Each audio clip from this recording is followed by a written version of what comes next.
Today, for the Form 12th subject economics and the same chapter liberalization, privatization and globalization.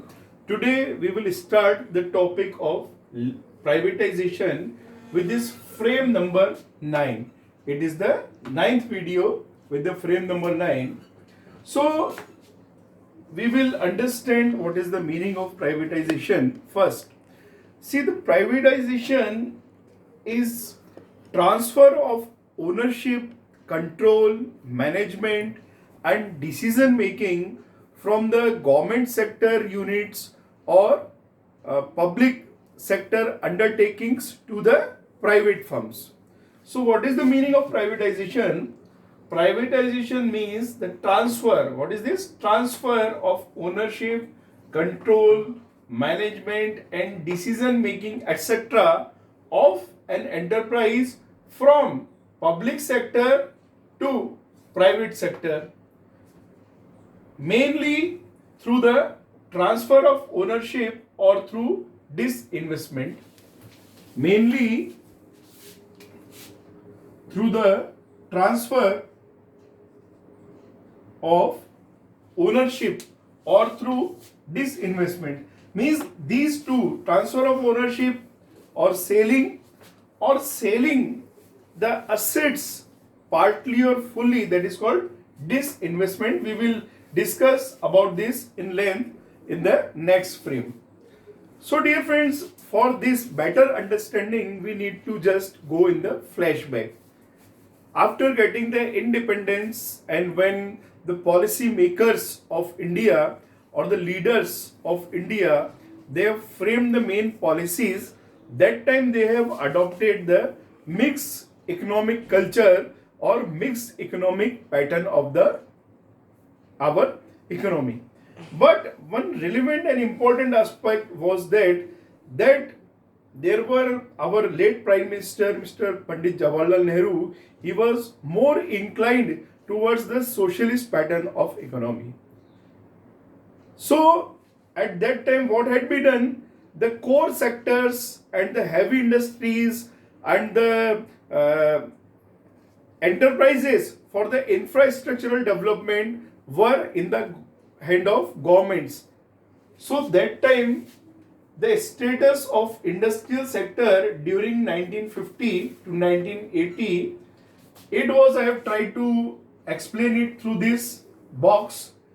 This is red side is the PSU, means government undertakings or public sector undertakings, and this blue side indicates the private firms, means we can say that much part was with the government sector.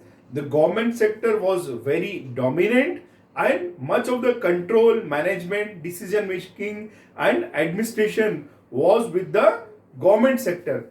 It means the socialist element or the socialist component was more dominant and the private sector or the capitalist component or element was very less in this mixed economy. So it is a mixed economy model of 1950. But as the time passes, 1950 to 1960, 1960 to 1970 and 1970 to 1980, it has been realized, it had been observed that the public sector undertakings or the government firms were not doing well as they have been expected. They have not got the expected result and they were incurring losses and the cumulative losses were very much high. So the main purpose of privatization, what was the purpose? We have seen the meaning of privatization. Now the main purpose of privatization was to reduce government's unnecessary spending and to raise administrative efficiency by withdrawing the presence and control from the areas which could be managed better by the private people. See, it has been realized that when the government sector is not doing well, then why these areas which were not performing well, why not they should be given or handed over to the private firms or private people if they can manage it in a better manner and they can earn profit from these PSUs. So main reasons, what were the main reasons for the privatization? The main reasons for the privatization, that PSU, here PSUs stands for public sector undertakings. Okay, this word will be repeated again and again, so you need to keep in your mind what is PSU. So public sector undertakings had shown very negative rate of returns. Whatever the business, whatever the firms, whatever the industries, they are always expected very high returns on investment.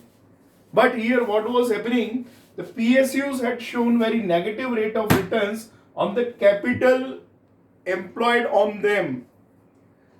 Second, the PSU had become more of liabilities to the government than being assets. Basically, what should be happen? These public sector undertakings means heavy industries, means core industrial sectors, they and public enterprises, they should be asset. But in reality, they have become the liabilities on the government. Then below the standards performance of PSUs and low productivity. The performance was very beyond the standards and the productivity was also low. And third, the economic inefficiency in the production activities, underutilization or misutilization of resources and mismanagement. These were the main aspects which were the negative aspects. So what were the results? In turn, in result, there was a large burden of expenses of PSUs. Means the government had to spend a lot. So it created a large financial burden of expenses of PSU, led the budget deficit. Deficit means loss in budget and external debt. And to fulfill this budget deficit, the government had to borrow from the external world, from IMF, from World Bank, from different foreign countries. So it has created the burden of external debt also. The accumulated losses of many PSUs were larger than capital invested in them. Very important point. Total or accumulated losses that were more than what? The capital invested on them. So it's very, we can say, negative issue. The problems, besides this, there were problems of political interference. See, because all these PSUs, they were under the control of government.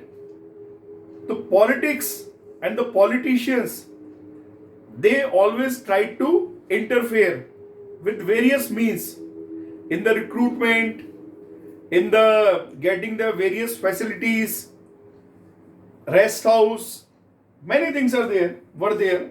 The problems of political interference, corruption, red tapeism, nepotism had also led to low productivity. These were also the reasons of the low productivity of the public sector undertakings. The conflicts between trade union and management were also common.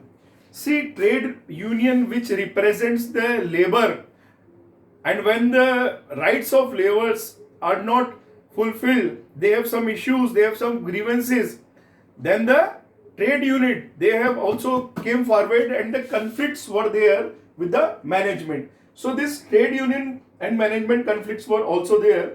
The public sector's deficit or losses compel the government to increase the taxation on common men and curtail the development expenditures. This led to increase in the taxes also on the common men, and secondly, it curtailed the developmental expenditures on the core issues like health, education etc.